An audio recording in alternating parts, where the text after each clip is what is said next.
আমাদের সবার আত্মার যাত্রাপথ আলাদা।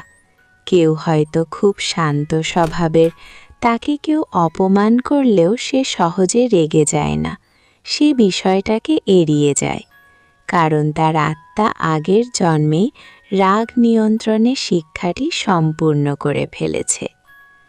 আবার কেউ হয়তো খুব অল্পতেই রেগে আগুন হয়ে যায় বা ছোটখাটো বিষয় নিয়ে সারাদিন অশান্তি করে। এর মানে হলো তার আত্মা এখনও সেই শিক্ষাটি পায়নি, তাকে এই জীবনে সেই লেসন বা শিক্ষাটি শিখতে হবে। তাই আপনার জীবনে যে মানুষগুলো আপনাকে কষ্ট দেয় বা যে পরিস্থিতিগুলো আপনাকে হতাশ করে, সেগুলো আসলে আপনার আত্মার এক একটি পরীক্ষা। আমাদের জীবনের সবচেয়ে বড় এবং কঠিন শিক্ষাগুলোর মধ্যে